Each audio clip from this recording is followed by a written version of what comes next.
नवी मुंबई के बेलापुर स्थित हरियाली से घिरी पारसिक पहाड़ी श्रृंखला में सिडको द्वारा भूखंडों की बिक्री शुरू किए जाने के बाद स्थानीय नागरिकों और पर्यावरण प्रेमियों में भारी नाराजगी देखी जा रही है।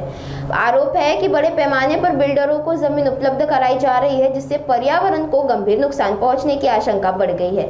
भूखंडों को समतल करने के लिए पहाड़ियों में बड़े स्तर पर खुदाई की जा रही है, जिससे पहाड़ों की सुरक्षा पर खतरा मंडरा रहा है और मलिन तथा इरसालवाड़ी जैसी दुर्घटनाओं की आशंका जताई जा रही है। वहीं पर्यावरण कार्यकर्ताओं का कहना है कि इस परियोजना के कारण हजारों पेड़ों की कटाई हो सकती है, जिससे प्राकृतिक संतुलन बिगड़ जाएगा। सिडको की इस कार्रवाई के खिलाफ पर्यावरण संगठनों और स्थानीय लोगों ने आंदोलन की तैयारी शुरू कर दी है। ऐसी जानकारी Parsik hill association secretary Kailash Lokhande इन्होंने मीडिया से बातचीत में साझा की।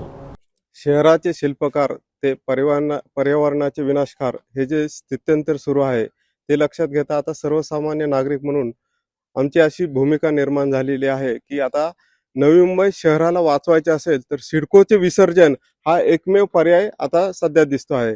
आणि ज्या पद्धतीने सिडको आक्रमकपणे निसर्गाला हानी पोहोचवून म्हणजे कांदळवणे असू द्यात किंवा पाणथळी असू द्यात किंवा जे नवी मुंबईचे फुफ्फुसे म्हणून जे समजले जातात त्या पारसिक हिल, बेलापूर टेकडी किंवा खारघर टेकडी या सर्वांच्या विनाशाच्या दृष्टीने अत्यंत महत्त्वपूर्ण अशी भूमिका सिडको बजावत आहे।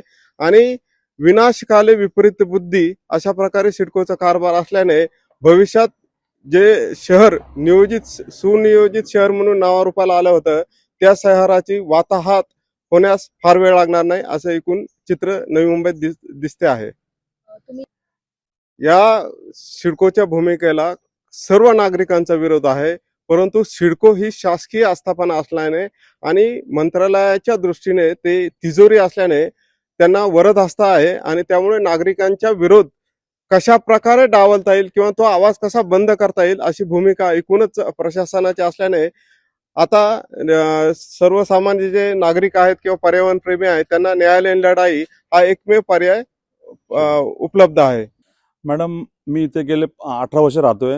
हे भूखंड नाहीच आहेत मॅडम, हे डोंगराचे निमुळते भाग आहेत आणि तुम्ही असे डोंगर ज्या ठिकाणी मॅडम वरती 200 प्लॉट ऑलरेडी आहेत सिडकोचे, ज्या ठिकाणी 200 घरं आहेत, 200 परिवार आणि 200 प्लस, कारण एका बिल्डिंग मध्ये मॅडम काही ठिकाणी 50-50 लोक बिल्डिंग कुटुंब राहण्यास आहेत।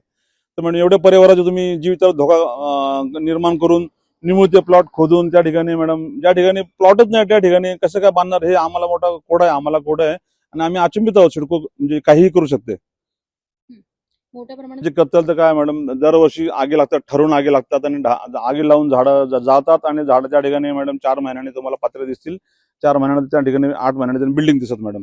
बिल्डिंग आणि सिडको नॉट ओन्ली सिडको, झोपडपट्ट्या मॅडम चारही बाजूने पसरलेल्या आहेत, दरवर्षी झोपडपट्ट्या वाढत चालल्यात, याच्या तक्रारी केल्या, याच्या बऱ्याचशा ठिकाणी आम्ही फॉलोअप केले, पण आमच्या बिंग कॉमन मॅन हातात काहीच नाही आमच्या। आम्ही या प्रकरणाची मानवी हक्क आयोगाकडे तक्रार केली होती, त्यांनी बऱ्यापैकी निर्णय देऊन काम थांबवण्याचा प्रयत्न केला आहे आणि तरी मॅडम हे थांबण्यासारखं नाही मॅडम, हे सर्वसामान्य माणसाच्या हातापलीकडलं आहे।